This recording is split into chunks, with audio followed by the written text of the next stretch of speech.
বাবারে বাবারে বাবারে কি ভারী বইগুলো।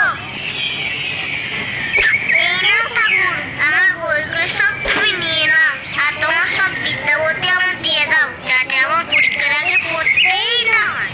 আমার পড়তে একটু ভালো লাগে না, শুধু খেলতে ইচ্ছে করে। আর মা শুধু জোর করে করে পড়তে বসায়। না পড়ে কে পরীক্ষায় পাশ করতে পারে শুনি? কে বললো কথাটা? গলাটা যেন চেনা চেনা লাগছে, মনে হচ্ছে ঠাকুরই কথা বলছে। সামনে পরীক্ষা, কিন্তু পুজোর সুতো কাটা